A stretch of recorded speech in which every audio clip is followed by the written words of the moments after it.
자, 이제 시편 1편과 2편을 제가 설교를 했잖아요. 근데 모든 학자들의 공통점, 그리고 이 본문을 연구했던 많은 목회자들과 우리 신앙의 선배들이 공통적으로 얘기하는 게 뭐였습니까? 시편 1편과 2편이 시편 전체의 문을 여는, 그리고 전체를 아우르는, 설명해주는 대문과 같다, 서문과 같다 그랬습니다.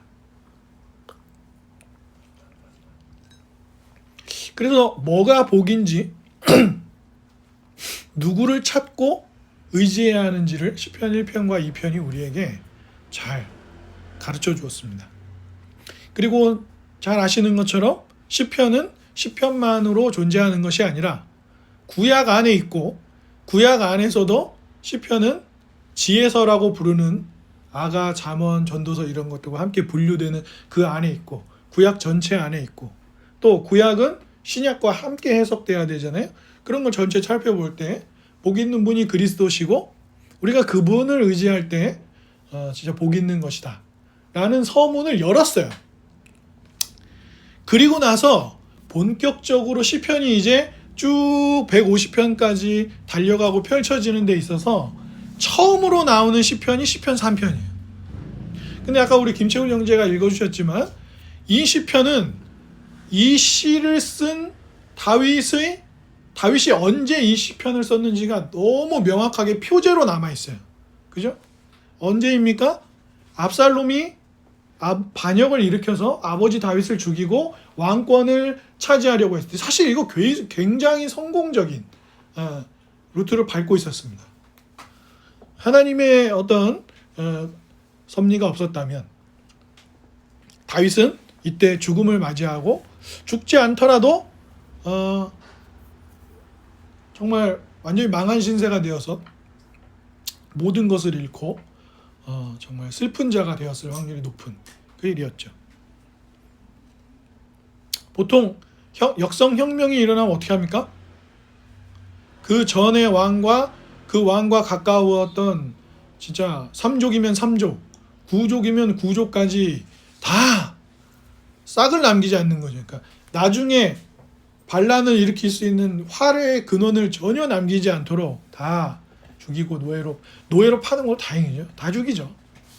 3족이나 9족을 멸하는 그런 일이 되죠. 근데 오늘 그래서 딱 시편을 열고 나니까 시편 3편이 시작되는데 다윗의 시편은 개인의 아주 깊은 탄식시로 분류됩니다. 그죠? 슬픈 시, 탄식하는 시예요. 깊은 한숨이 나오는 시입니다. 근데 오늘 다윗이 하나님 앞에 기도하는 내용을 보면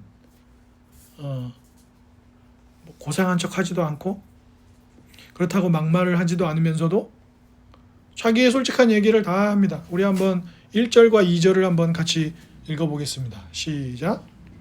여호와여, 나의 대적이 어찌 그리 많은지요. 일어나 나를 치는 자가 많으니이다.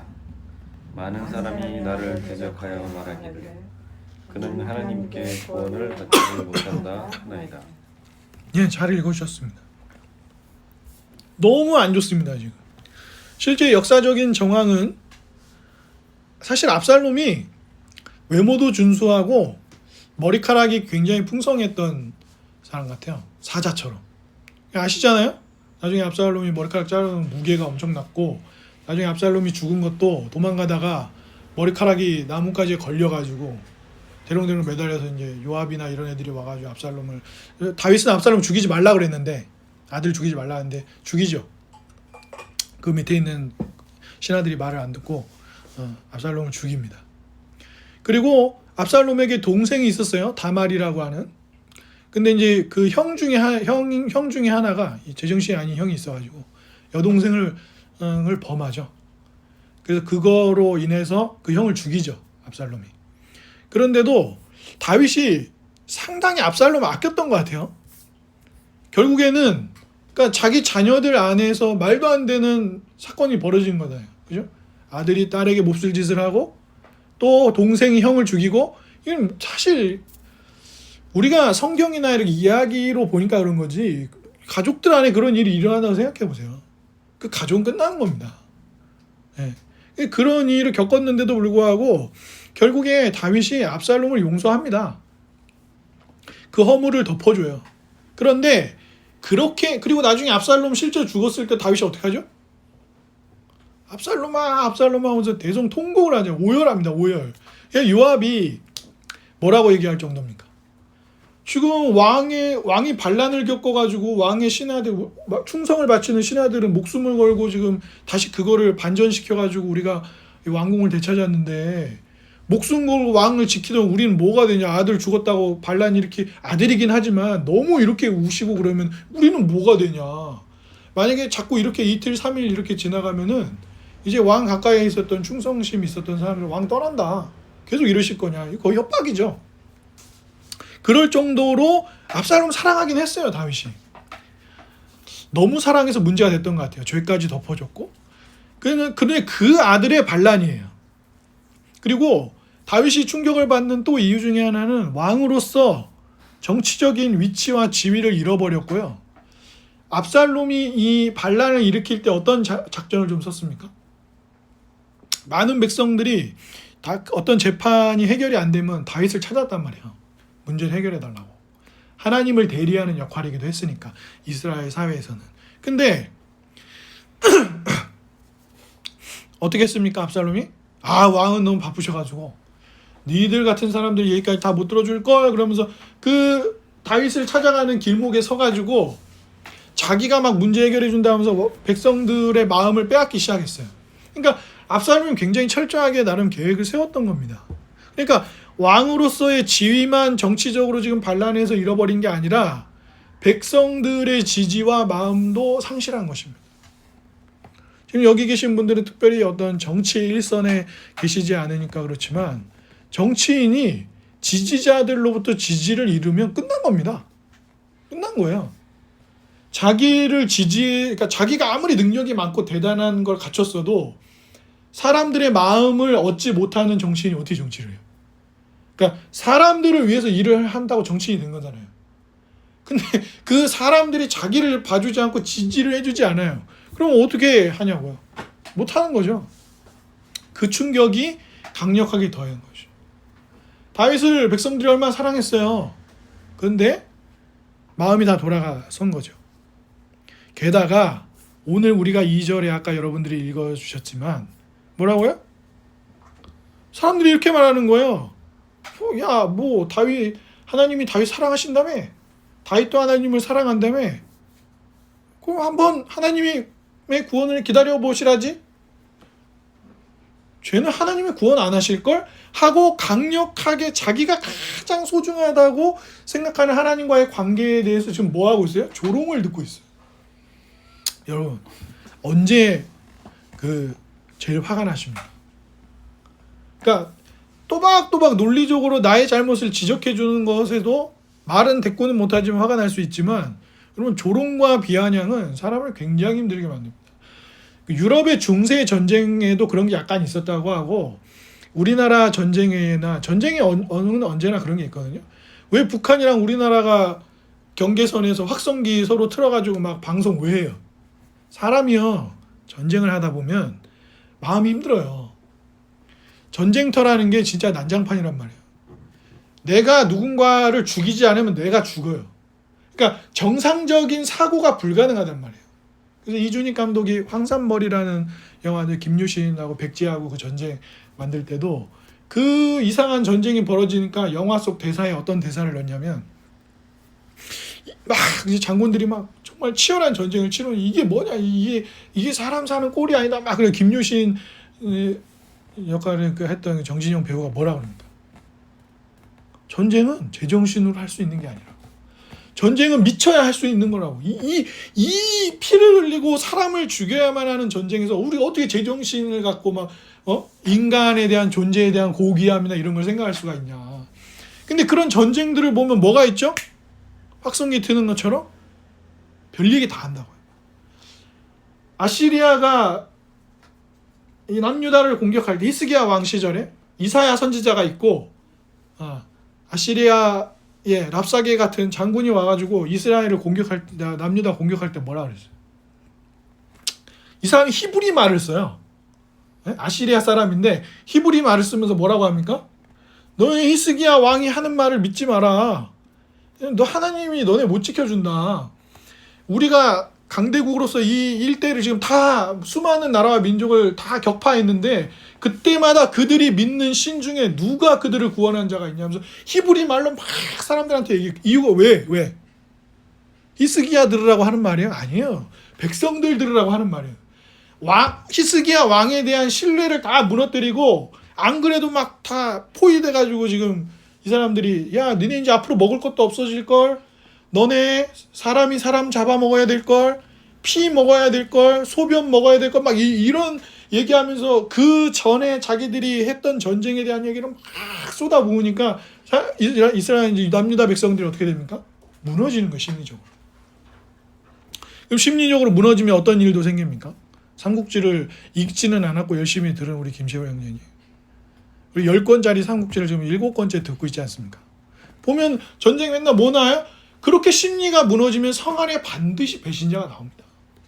문을 열어준다거나 정보를 흘려준다거나 뭐 함정이 어디 있는지를 알려준다거나 막 뭘 불을 피워가지고 자기가 내부에서 불을 질러버린다거나 이런 게 나오는 거예요.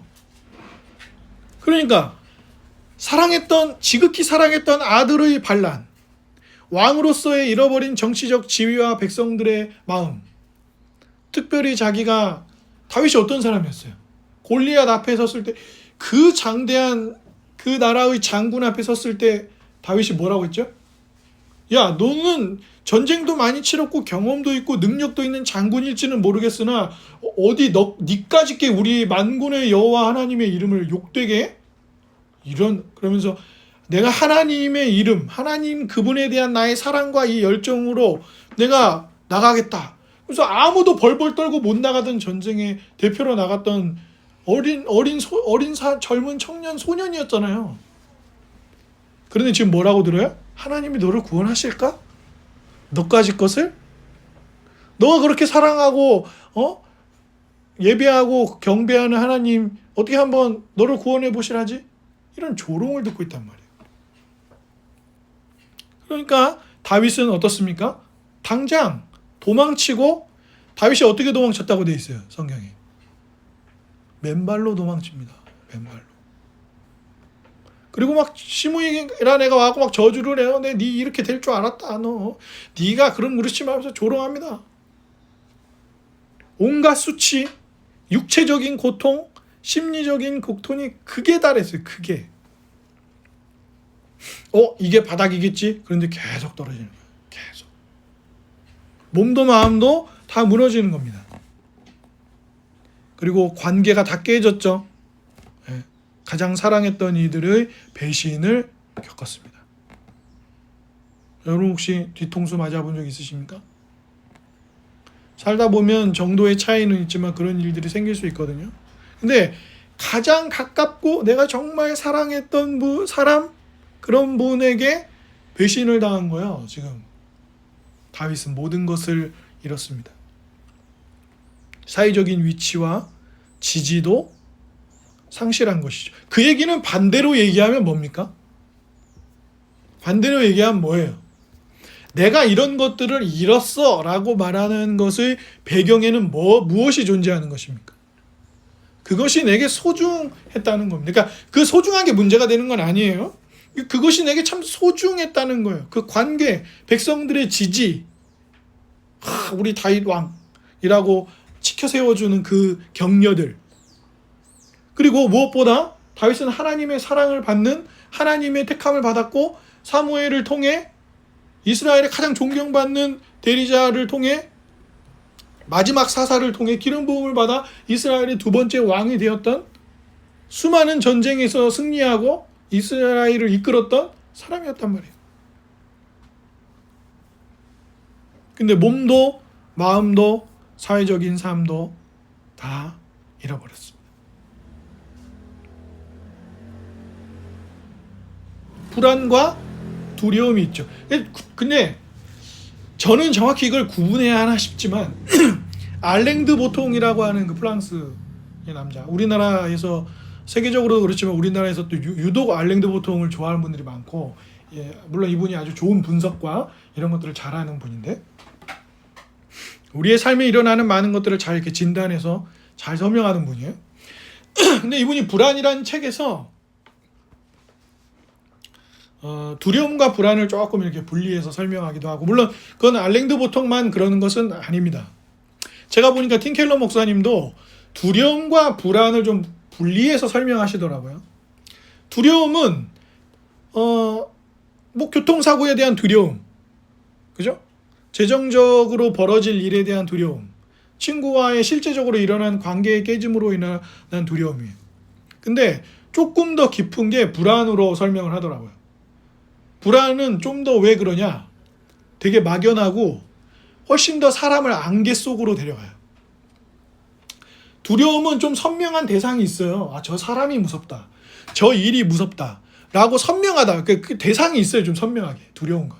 근데 엄마의 등짝 스매싱이 무섭고 이런 선명한 게 있는데, 불안은 사람을 되게 심리적으로 완전히 무너뜨려가지고 안개 속에 놔둬요. 그러니까 굉장히 우울해지고 적이 누군지도 모르겠고 뭐 때문에 내가 힘든지도 모르겠는데 내 심리 상태는 완전히 무너져 있는 거예요. 그래서 왜 운전해 보시는 분들은 알겠지만 안개가 너무 칠흑같이 이렇게 있으면 진짜 한 치 앞이 안 보이잖아요. 그럼 안개등 켜고 막 다 상향등 켜고 다 킨 다음에 느린 속도로 당장 내 눈앞에 보이는 거 조금씩만 보면서 가잖아요. 그죠? 그때 얼마나 좀 암담해요. 하나도 이렇게 뭐가 옆에 있는지를, 앞에 있고 뒤에 있는지를 알 수가 없죠. 그 사람에게 불안이 아주 깊숙이 온단 말이에요.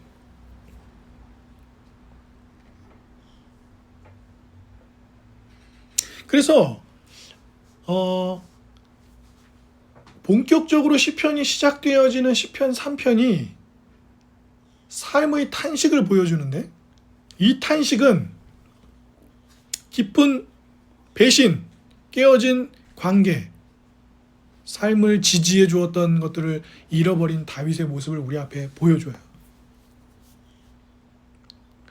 그래서 이 다윗이 느꼈던 불안함과 두려움을 알랭드 보통은 우리랑 동시대를 그래서 살고 있는 학자잖아요. 알랭드 보통이 이런 얘기를 하더라고요. 지금의 현대 사회가 사회적으로 어떤 위치에 있냐, 그리고 물질적으로 얼마나 성공했냐를 척도로 삼는다는 거예요. 실제로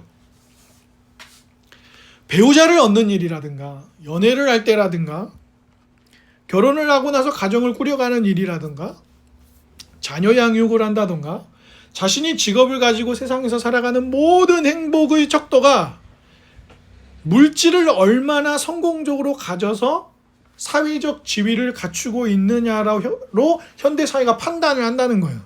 그러다 보니까 알랭드 보통이 뭘 지적하냐면, 이 불안이라는 책에 나온 얘기예요. 그리고 우리나라 와서 강의를 한 적도 있습니다. 알랭드 보통이 이렇게 얘기를 해요. 이러한 삶의 기준들은 사람이 사람으로 존재하는 데 있어서, 아, 내가 사랑받는 존재구나, 아, 나는 이 존중받고 있는 존재구나 라고 하는 존재로서, 내가 존재하는 존재로서 이 세상을 살고 있는 안정감을 충족시켜주지 못한다는 거예요. 이런 기준들은. 그렇기 때문에 현대인들이 깜깜한 불안을 안고 산다는 거예요.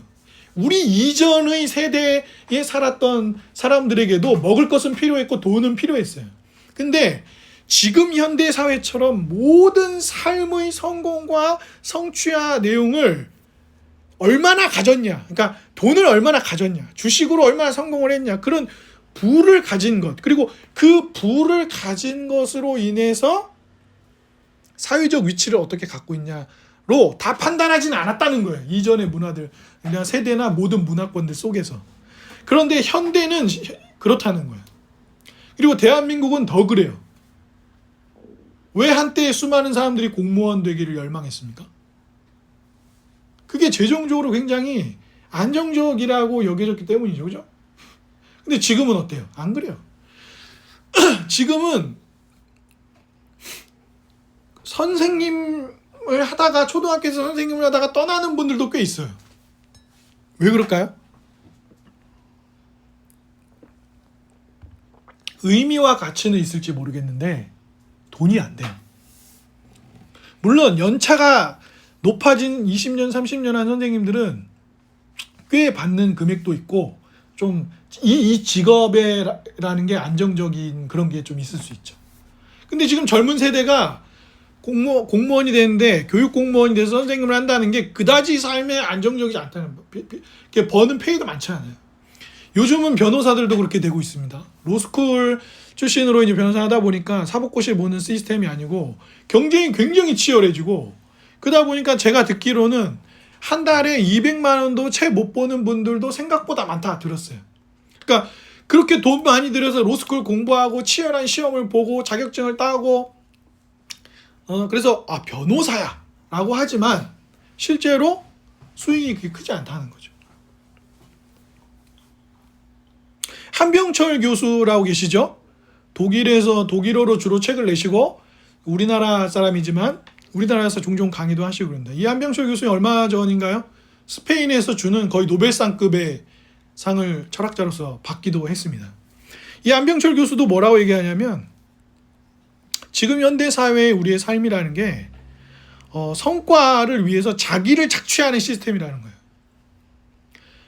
삶의 성취와 성과를 내기 위해서 자기의 삶을 갉아먹는 결론으로 가고 있다라고 설명을 해요. 그리고 저는 이분이 현대인들이 가지고 있는 불안을 설명할 때 아주 재밌는 설명하는 걸 하나 발견했는데 유튜브나 디지털 환경, 인스타그램, 페이스북 또 인터넷을 통해서 이렇게 뉴스를 보고 정보를 듣는 거, 네이버나 다음. 최근에 이제 네이버에서 댓글 부대 활동해가지고 하는 사람들 이제 그런 문제들도 지금 나오고 아마 그것도 특검을 할 것 같은데 이 모든 것들이 뭘 주냐면 여러분 인스타그램 그 SNS 들어가면 사람들이 원하는 게 뭐예요? 예? 사람들이 원하는 유튜버들이 뭐 해달라 그래요? 조태구알 좋아요, 구독, 댓글, 알람 설정해주세요, 딸랑딸랑 이런 거 하잖아요. 그리고 사람들이 원하는 건 SNS에 글을 쓰거나 이렇게 할 때 원하는 건 뭐죠? 좋아요가 많기를 원하죠. 그러니까 내 글에 반응이 오기를 긍정적 피드백, 사람들이 나를 그렇게 존중해주고 그러기를 원하는 거예요. 다윗이 왕으로서 백성들의 존중을 원하고 아들의 사랑을 갈구했던 것처럼 말입니다. 그런데 한병철 교수는 이걸 뭐라고 분명히 지적을 하냐면 예전 세대들은 인생 살면 다 힘들거든요. 그러니까 시편 3편이 시편의 본격적인 시작인데 한숨부터 쉬고 탄식시로 시작하는 거예요. 다윗의 탄식으로. 매우 구체적인 탄식으로 말입니다. 근데 한병철 교수도 지적하는 게 알랭드 보통처럼 고통을 자꾸 회피하고 피하는 시대라는 거예요, 지금은. 그러니까 요즘에 MZ세대라고 말하는 사람들이 다 그런 건 아닌데 회사에 입사해서 들어갔는데 어떻게 한다는 거예요? 6시 퇴근. 근데 예를 들어서 위에 대리님이나 과장이 아유 저기 김채우 씨 이거 좀 더 이게 일하고 우리 이렇게 해야 될 것 같은데 제가 야근한다고 돈을 더 주거나 그런 거 아니잖아요. 저는 퇴근하겠습니다. 이렇게 하고 만약에 부당하다고 느껴지는 일이 생기면 나는 퇴사. 근데 퇴사도 뭐 이렇게 인수인계하고 그런 게 있잖아요. 오늘 퇴사하면 퇴사 굿바이 하고 짐 챙겨서 그냥 간다는 거예요. 모두가 그런 건 아닙니다. 편견을 가질 필요는 없어요. 근데 사람들이 긍정과잉이라는 거예요. 나를 사랑해주고 예뻐해주고 긍정해주고 좋아요 눌러주고 이런 디지털 환경에 너무 익숙해져 있는 거예요. 유튜브도 알고리즘이 있잖아요. 내가 여행 유튜버의 영상 하나를 한 10분 동안 보잖아요. 유튜브가 이제 탁 이러는 거. 얘는 여행 내용을 보는구나. 근데 다른 여행 유튜버들의 이렇게 영상들을 추천 보여주는 거예요. 그러면 계속 그 길로 가는 거예요. 자기가 일부러 길을 바꾸지 않는 이상 유튜브는 계속 그 한 길로 사람을 이렇게 몰아간다고요. 그러니까 한병철 교수의 지적은 여기서 부정, 관계의 어려움에 맞서는 힘이 현대인들이 현저히 떨어진다는 거예요. 어떤 부정적인 일을 마주해 봐야 되잖아요. 그죠? 아니 뭐 예를 들면 너무 쉽게 포기하는 거죠. 나 공부 안 해. 나 수학 수포자야. 나 수학을 포기했어. 아니 좀 해보라니까. 그 수학을 그러니까 착각하는 거예요. 뭐 이영표나 박지성은 축구를 좋아하니까 저렇게 한 거죠. 아니에요. 마냥 좋아서만 그렇게 할 수 없어요. 프로 정신. 박지성 선수가 무릎에 연골이 없어가지고 지금도 잘 달리지를 못하는데 그 연골이 다 닳아 없어지면서까지도 프로 선수로서의 훈련과 이런 것들을 계속 해냈다고. 그러니까 고통을 마주한 거예요. 그리고 야 박지성 왜 이렇게 축구 잘한다 데려왔는데 왜 이렇게 못하냐고 네덜란드 PSV 아인토벤 갔을 때 홈팬들이 박지성만 나오면 우 막 몇만 명이 막 그래가지고 히딩크 감독이 배려를 해가지고 홈 경기에 안 내보냈잖아요. 수술을 하고 회복할 때. 그때 박지성 선수가 뭐라 그랬냐면 처음으로 태어나서 축구를 하면서 특히 프로 선수 하면서 공이 자기한테 오는 게 두려웠다 그랬어요. 공만 잡으면 자기 팀 선수인데 몇만 명이. 그래서 나중에 뭐라 그랬냐면 자기가 다시 잘하고 나서 막 박지성 이름 막 부르면서 막 노래 부르잖아요. 뚜루뚜뚜뚜 이송빠 그 응원가 불러주니까 박지성이 속으로 그랬다는 거예요. 야 내가 공만 잡으면 그렇게 나를 욕하더니 이제 나를 너는 아시아에서 그런 우리의 위대한 선수지 막 이러면서 노래 불러준다고? 그래서 오히려 한편으로는 섭섭하기도 했대잖아요. 그러니까 우리는 자꾸 너무 긍정적인 것들을 받아야 된다는 생각, 사랑받아야 된다는 생각, 그리고 돈을 많이 모아야 되니까 자기를 착취하는 이런 구조들 속에서 뭐가 되는 거예요? 불안함을, 오히려 그게 우리의 불안을 더 가중시키는 거예요. 다윗은 왕이었어요. 백성들의 지지와 사랑이 필요했습니다. 다윗은 아버지였습니다. 다윗은 압살롬을 너무너무 사랑하는 아버지였어요. 압살롬의 사랑을 원했습니다. 그러나 압살롬은 누구보다 그 자녀들 중에 그 누구보다도 가장 크게 압살롬의 뒤통수를 때린 아들이에요. 심지어 압살롬은 무슨 짓까지 했습니까? 자기가 권력을 찬탈했다는 것을 보여주기 위해 역사상 그런 왕들이 많았는데 자기가 권력을 찬탈했다는 걸 보여주기 위해서 뭐 했어요? 백주대낮에 아버지의 후궁들과 동침을 한 사람이에요. 도른 거죠. 제정신이 아닌 거예요. 그런데 그게 뭘로 보여주는 거예요? 이제 권력은 나에게 왔습니다라는 걸 보여주기 위한 수단으로 아버지에게 더 강력한 수치를 안겨주기 위해서 그런 걸 하는 거죠. 마치 결혼할 때 여자 집에서 뭐 집을 사줬어요. 예를 들어서. 그러니까 부인이 어떤 때만 되면 얘기하는 거예요. 우리 엄마 아빠가 열심히 돈 모아가지고 준 돈으로 이런 집에서 사는 주제에 그럼 그 말 들으면 남편이 어떻게 했어요? 남편이든 부인이든 그런 일을 겪으면 어떻게 했냐고. 수치스럽죠. 수치스럽죠. 그거는요 마음으로 사람을 죽이는 거예요. 인격모독입니다. 그래서 예전에 최수종 씨가 뭐라 그랬어요? 울면서 어떤 결혼 프로그램에 나와가지고 울면서 뭐라 그랬어요?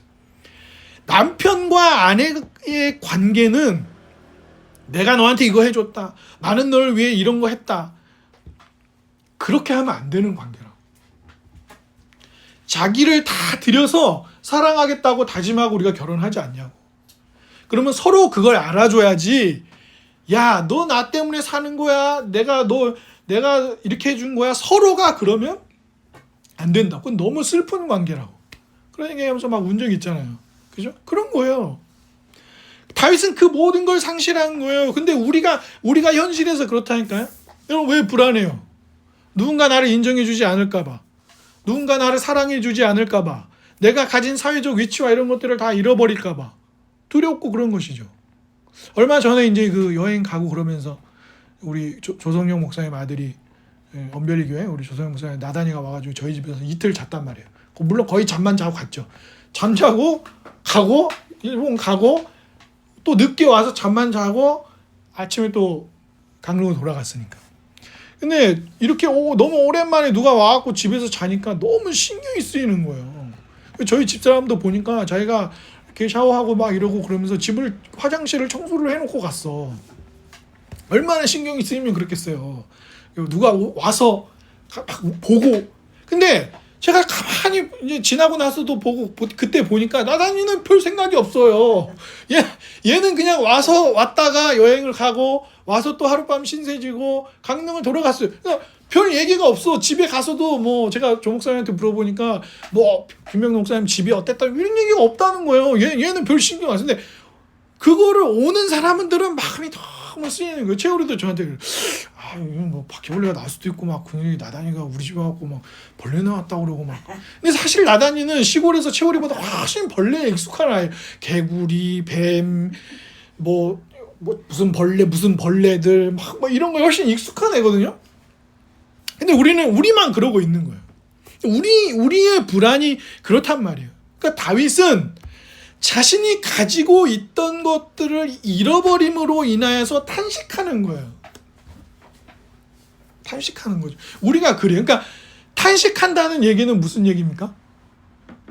우리가 그것들을 참 소중히 여겼다는 거예요. 우리가 그것들을 참 기대고 있었다는 겁니다. 우리가 그것들을 참 의지하고 있었다는 거예요. 즉 하나님이 우리의 삶에 주신 것들을 기뻐하고 즐거워하고 소중히 여기는 건 좋아요. 그러나 그것들이 우리가 의지하는 대상이 되어서는 안 되죠. 그게 우리의 불안을 더 부추기거든요.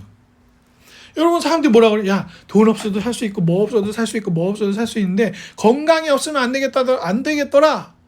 그러면 생을 살아가는데 그래도 기초적인 요소로 그 사람들은 건강을 보는 거죠. 근데 어떤 사람들은 아무리 건강해도 좋은 옷이 없으면, 명품이 없으면, 사람들이 좋아요를 눌러주지 않으면 살 수 없는 존재로서 살아가는 사람들도 있어요. 우리 각자 다양한 그런 것들이 있는 것이죠. 3절을 한번 같이 읽어보겠습니다. 본문의 3절입니다. 시작. 여호와여, 주는 나의 방패시요 나의 영광이시요 나의 머리를 드시는 자이시이다. 그리고 나서 기도하고 응답하는 얘기. 나는 이렇게 힘든데도 누워 자고 일어날 수 있습니다. 주님 나 붙드시니까. 예? 얼마나 많은 이들이 나를 둘러싸도 난 안 두려워할 거예요. 그러면서 8절 9절까지 쭉 이제 하나님을 향한 어떤 확신과 소망으로 다윗이 막 달려가요. 지금 반역 상태에 있는데 말입니다. 나중에 해결이 되지만 우리 본문에는 그게 안 돼 있는데 사실 3절 맨 앞에 그러나가 있어요. 그러나 여호와여 이렇게 해요. 그러나가 있어요. 그러나 이 접속사가 있어요. 물론 1, 2절을 읽고 3절부터 8절까지 읽으면 문장 구조상 그러나가 느껴지죠. 왜? 내용이 반전되니까요. 근데 실제 접속사 그러나가 있습니다. 그러면서 다윗은 나의 방패, 영광, 구원이라는 고백을 하나님께 합니다. 근데 이거 어디서 보시지 않으셨어요? 이 고백? 이 내용 어디 좀 익숙하지 않으십니까? 익숙하지 않다는 눈빛은 성경을 안 읽었다는 건데 창세기 15장 한번 보세요. 구약성경 창세기 15장을 보십시오. 물론 시편 안에도 방패, 산성, 바위 뭐 이런 나의 피할 바위 이런 거 많이 나와요. 근데 창세기 15장을 한번 가보세요. 매우 중요한 내용입니다.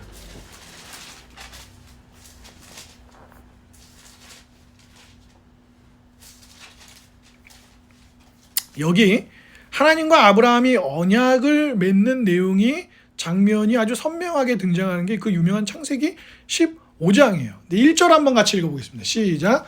이후에 여호와의 말씀이 환상 중에 아직 아브라함 아니었어요. 아브라함에게 임하여 이르시되 아브라함아 두려워하지 말라.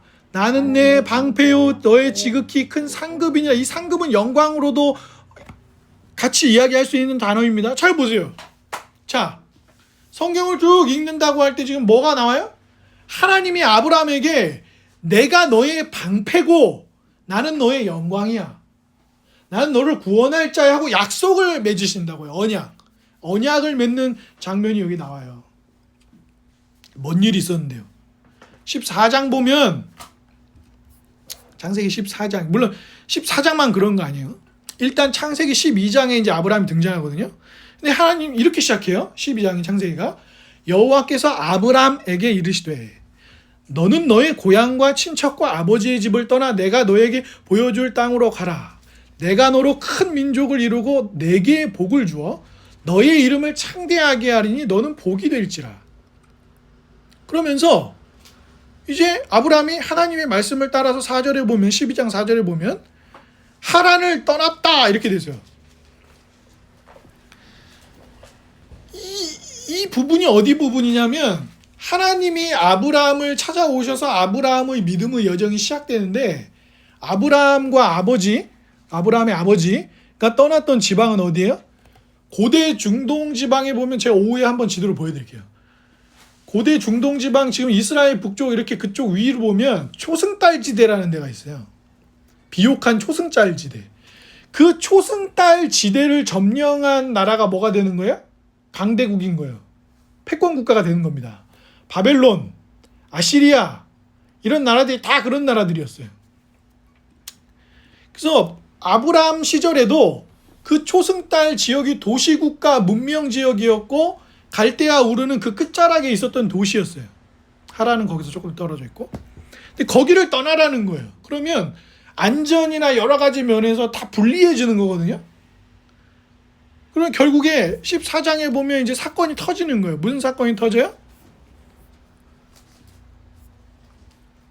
여러 왕들의 전쟁이 있었어요. 소돔, 고모라 등등을 지들끼리 싸워요. 지들끼리. 그죠? 근데 그 전쟁에서 조카 롯이 포로로 끌려가요. 그 왕들의 전쟁의 다툼 속에서. 그래갖고 그 유명한 장면이 나오는 거예요. 아브라함이 어떻게 해요? 아브라함이 어떻게 합니까? 조카가 사로잡혔다는 얘기를 듣고 그 유명한 318명을 데리고 단까지 쫓아가서 적들을 물리치고 모든 재물과 자기 조카 롯과 부녀와 친척을 다 찾아옵니다. 그럼 되게 멋진 얘기 같죠. 지금 뭐예요?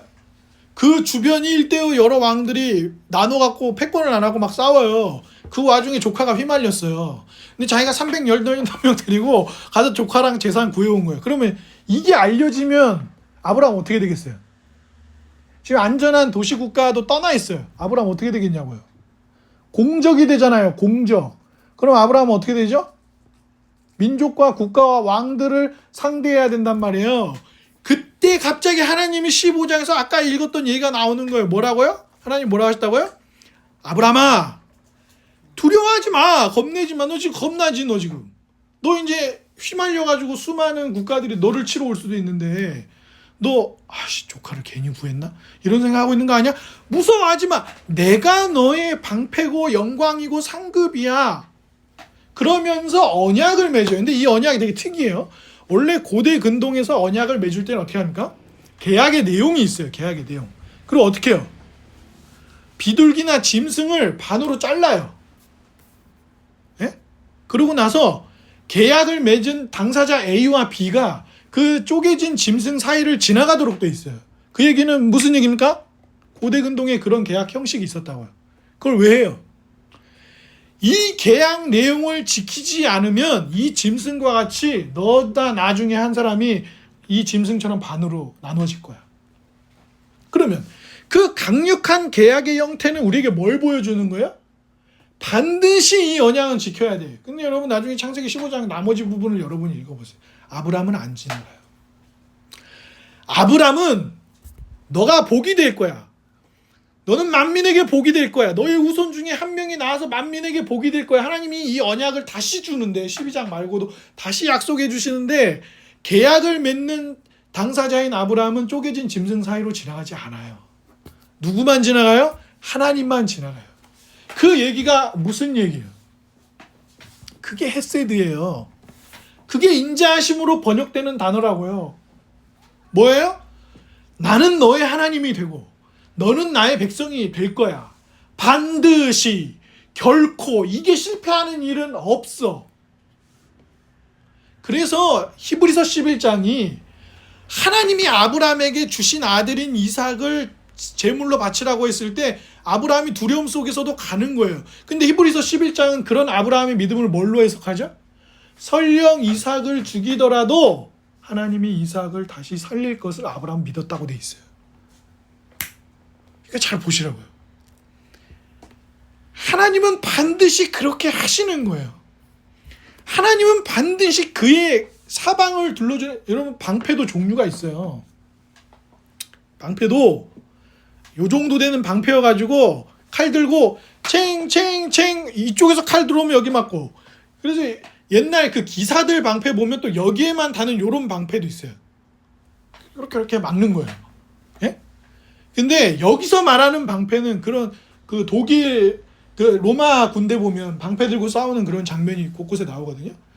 20-30명씩 50-60명씩 군단을 이뤄가지고 큰 자기 몸만한 집채만한 방패로 딱 맞고 위 뚜껑까지 덮어가지고 화살도 맞고, 그런 거 어디 전쟁 장면에서 보셨을 때 나중에 한번 보세요. 그런 방패 말하는 거예요.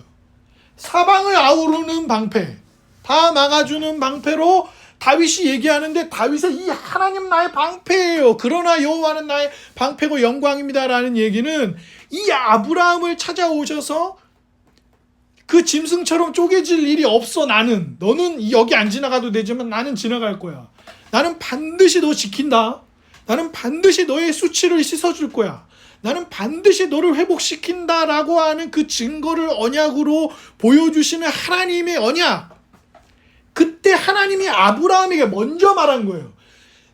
사람들이 여호와는 우리의 방패라고 말한 게 아니고 하나님이 우리를 찾아오셔서 내가 너의 그 방패고 영광이야 라고 말했는데, 그 방패와 영광이라는 말은 그 헤세드의 사랑이라고요.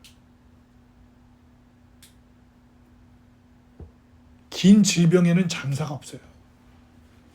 집에 식구들이 그 질병 치료하는 사람을 다 간호하고 그러다가 다 또 쓰러져요.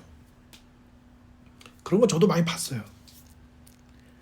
매에는 장사가 없어요. 지금 우리 대통령이 된 이재명 대통령이 뭐라고 하는지 아세요? 그때 비상계엄 일어났을 때 죽이라고 한 명단 중에 최우선 명단이었어요. 이재명 당시 당대표는. 근데 이재명 대표가 뭐라 그랬냐면, 인터뷰하면서 차라리 총으로 빵 쏴서 죽이고 막 이러면은 괜찮은데 뭐가 무서우셨냐고 그러니까, 인터뷰하는 사람이 물어보니까 야구방맹이, 니퍼, 작두 이런 거 너무 무서웠다고. 그러면 그때 됐으면 어떻게 하실? 그냥 내가 안 한 짓 다 했다 그러고 제발 살려달라고 했을 것 같다고. 하나씩 손가락을 잘라내고 가족들의 비명을 듣고 그걸 써먹었잖아요. 유시민 전 작가나 이런 분들이 감옥 가 있을 때 썼던 작전이 뭐예요? 그 남산 걷는 요원들이 썼던, 친구를 데려가고 친구를 때려가지고 친구의 비명을 들려주는 거예요. 그러면 그 두려움 속에서 다 무너져갖고 다 토해내도록 그런 짓을 하는 거예요. 그게 다 누가 했던 짓이에요. 그게. 일제 때 우리 독립운동가들 끌고 가서 일본 사람들이, 당시 나쁜 사람들이 했던 짓 아니에요. 가족, 친구 끌어다가 때리고 고통 줘가지고 그 사람이 다 말하게 만들고 배신하게 만들고 일본 찬양하도록 만들고 그렇게 한 거 아닙니까? 그런 이들을 향해서 하나님이 그 불안, 나는 이만한 재산이 없고, 나는 이런 차를 가질 수 없고, 이런 집을 가질 수 없고, 나는 이런 사회적 지위를 얻을 수 없는데 라는 그 깜깜한 안개 속에 있는 불안함 속에 있는 사람들, 그리고 그 불안함 속에 있는 사람들은 어떻게 하기가 좋아요? 세뇌시켜서 이용해 먹기가 좋아요. 그루밍 당하고 가스라이팅 당하죠. 그죠? 왜? 너무 사방을 분별을 하지 못하고 불안이 너무 극도에 달하니까 나쁜 놈이 나쁜 짓을 해도 너를 위해서 그러는 거야. 그러면 믿어버리는 거예요. 그걸. 그래서 경찰한테 나중에 뭐라 그래요? 저희 남편이 저를 매일 때린 것은 저를 잘 되라고 그런 거예요. 막 이렇게까지 가는 거예요. 사람이. 왜? 불안은 사람을 그렇게 만들어요. 불안은. 그런 이들을 향하여서 하나님이 뭐라요? 방패라고 되는 거예요. 머리를 드시는 건 우리의 수치를 지우고 명예를 주시는 겁니다. 우리를 붙드신다는 것은 자신의 것으로 우리를 받으셔서 책임을 지신다는 거예요. 그래서 아우구스티누스가 이 시편 3편을 해설하면서 뭐라고 얘기했냐면, 우리를 붙드신다고 하는 표현을 아우구스티누스가 이렇게 해설을 했어요. 이것은 하나님이 하나님의 백성들, 택한 백성을 구원하는 행위 때 붙드신다고 말하는 거다. 붙드신다고 말하는 거다. 밤새 그래서 다윗이 뭐라고 그랬어요? 난 이런 상황에서 자고 일어날 거야. 그 얘기가 구속자의 행위라는 거예요. 죄인들을 구원하는 살리는 분만이 하시는 행위로 이 표현들을 쓰고 있다는 거예요. 주 안에 사랑하는 여러분, 마태복음 27장 42절 43절, 마가복음 15장 30절 이하, 누가복음 23장 35절 이하, 요한복음 19장 21절 이하. 제가 말씀드렸죠? 복음서에 다 나온다. 그럼 뭐라고요? 중요하다는 얘기라니까요. 근데 제가 말씀드린 본문 4개는 다 예수님이 사람들에게 버림받고 제자들에게 배신당하고 조롱당하고 수치당하는 얘기가 나와요. 사람들이 뭐라고 그랬죠? 야, 어디 한번 보자. 엘리야가 오나 한번 보자. 하나님이 저를 구원하시나 보자. 자기가 하나님의 아들이라며? 어떻게 하나님이 저를 구원해 주시나 보자라고 로마 병사들도, 옆에 달린 강도도, 그리고 심지어 모든 제자들도 예수님을 다 버리고 도망갔어요. 베드로는 치명적으로 뭐도 있었습니까? 3번이나 부인했고 그 중에 한 번은 저주도 했습니다. 다윗이 가장 믿었던 이에게 당한 배신의 그림은 그것으로 끝나는 게 아니라 우리에게 그리스도를 보라고 성경은 연결시켜줘요. 여기 진짜 조롱당한 분, 여기 진짜 수치를 당한 분이 계십니다 라고 하는 거예요. 예수님 뭐라고 기도하셨는데 겟세마네에서? 땀이 피가 되도록 기도하시면서 뭐라 했어요? 아버지, 이 잔을 내게서 옮겨주십시오. 하지만 아버지 뜻대로 해주십시오 라고 했어요. 모든 배신, 모든 수치, 자기가 창조한 인간들 앞에서 벌거벗겨진 채로 모든 수치를 당하고 모든 무시와 멸시를 당하신 분이 계십니다. 그게 왜요? 그게 이 시편 3편 해설하는데 뭐 그렇게 중요합니까? 그분이 아신다는 거예요. 그분은 다윗의 고통을 압니다. 아브라함의 두려움을 알아요. 여러분 14장만 읽으면, 창세기 14장만 읽으면 아브라함이 막 318명 데리고 막 미션 임파서블처럼, 얼마 전에 채울이랑 저도 이제 톰 크루즈 60 넘은 톰 크루즈 형의 마지막 미션 임파서블을 보고 왔는데 괜히 좀 울컥한 면이 있었어요. 영화 때문에 그런 게 아니라, 야, 60이 넘었는데도 저렇게 비행기 매달리고 절벽 뛰어내리고 어디 부딪히고, 참, 저 사람은, 톰 크루즈는 출연료 많이 받아도 되겠다 싶을 정도로 마지막 영화인데도 그랬어요.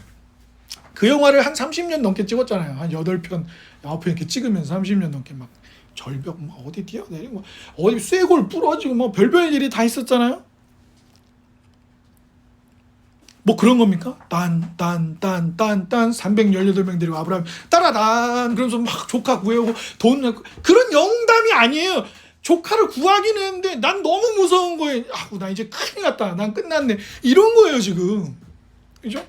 마치 동생을 구하느라고 조폭 아들을 몇 대 때려줬는데 아버지가 전국구 조폭이, 이런 상황입니다 지금. 내 앞날이 어떻게 될지를 몰라요. 그런데 하나님이 자기를 거시는 거예요. 아브라함도 그런 계약의 내용은 잘 알거든요. 근데 아브라함은 안 지나가는데 하나님만 지나가시는 거예요.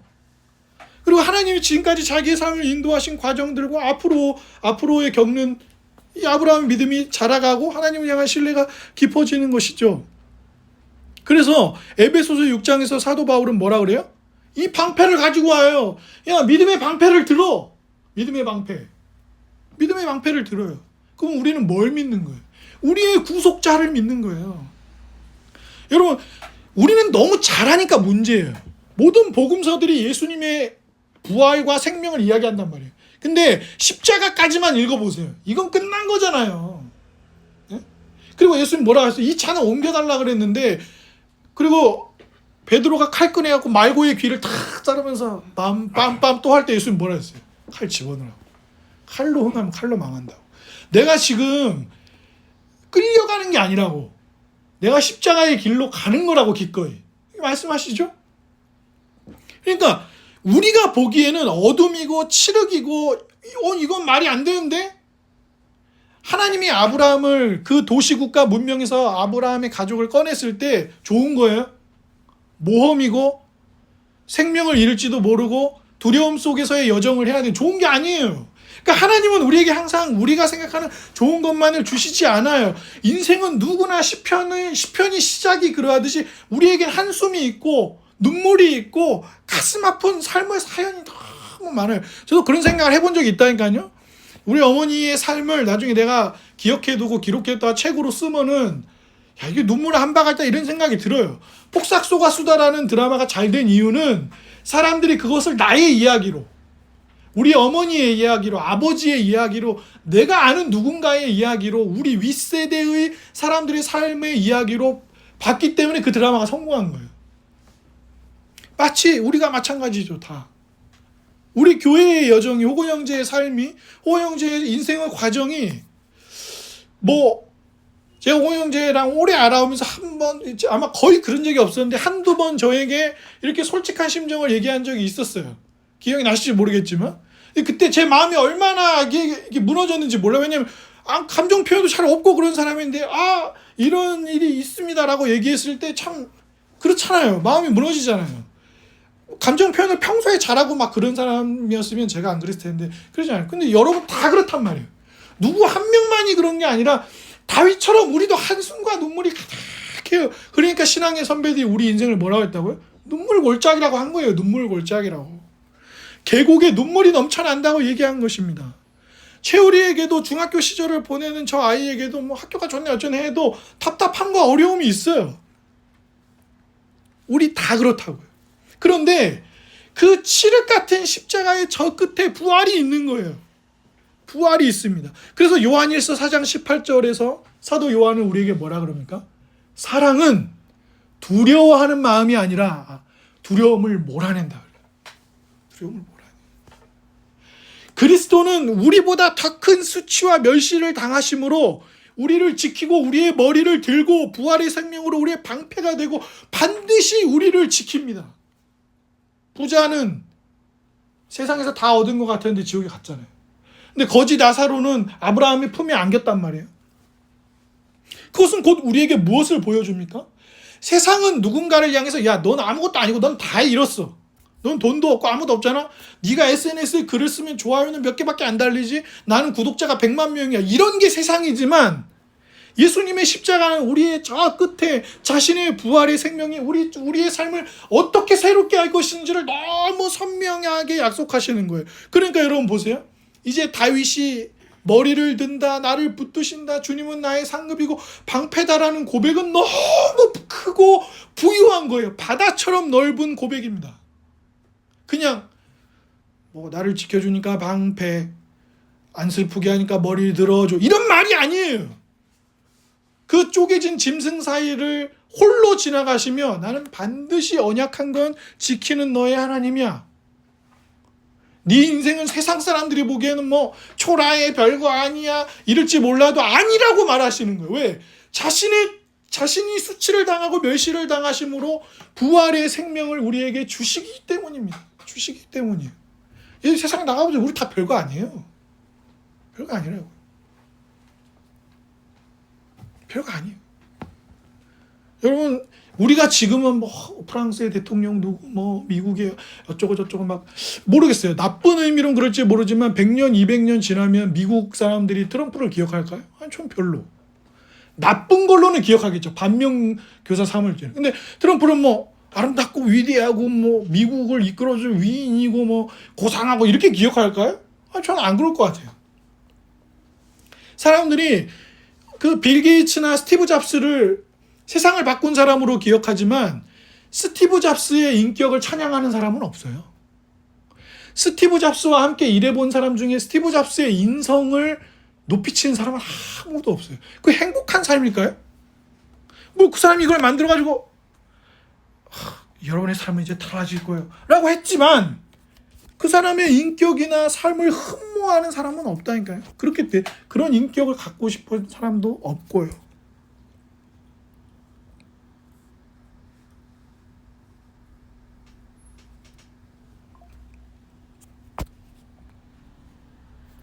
그러니 사랑하는 여러분, 이 잔을 옮겨달라고 하셨지만 부활의 언약의 풍성한 사랑으로 우리를 이끄셨던 분을 기억하시고 그분께로 가십시오.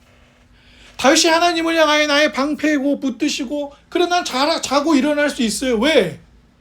제정신이 아니어서가 아니라 그 쪼개진 짐승 사이로 유일하게 지나가시면서 이 언약을 반드시 지키시는 분은 나의 방패시니까 그런 것이죠. 사람 다 그러지 않아요? 돈은 있다가도 없는 거고 뭐도 명예도 있다가도 없는 거도.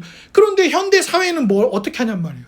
모든 사랑과 존재로서의 존중받는 것과 안정감을 거기로부터만 얻으라고 자꾸 말하잖아요.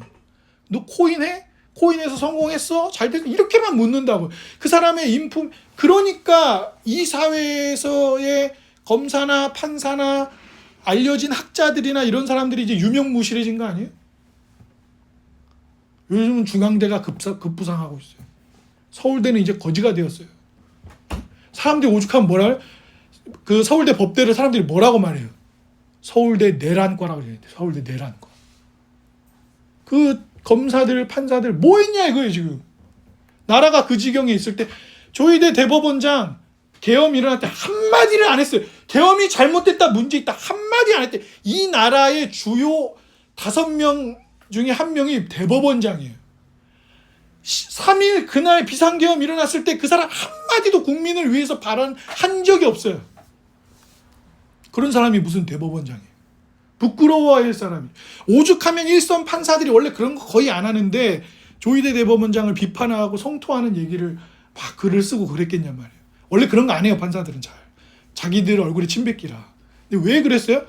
국민 생명 죽어나갈 수도 있는데 아무것도 안 한 대법원장이 무슨 대법원장이냐고 한 거죠. 그러니까 그런 게 아니에요. 그런 지위나 돈이 아니라 예수 그리스도가 우리를 누구로 여겨주시느냐. 그분이 우리를 한없이 사랑하시는 그 사랑이 다윗의 고백처럼 울려나와 우리의 삶을 감싸 안는 것입니다. 그게 우리의 방패예요. 그게 우리의 영광입니다. 그러면 우리도 마지막 구절을 고백할 수 있는 것이죠. 오늘 본문의 8절.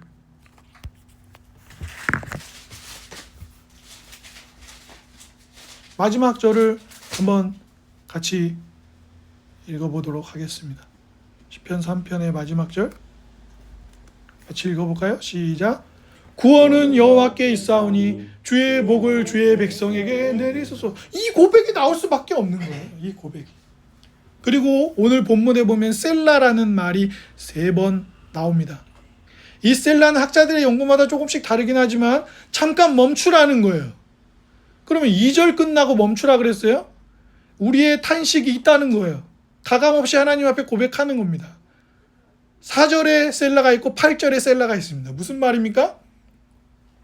하나님이 우리에게 어떻게 하시는지 읽고 멈추라는 거예요. 거기서. 왜요? 다른 이야기에 휘둘리지 말고 하나님이 여러분의 방패와 영광이라는 사실에 멈춰서라는 거예요.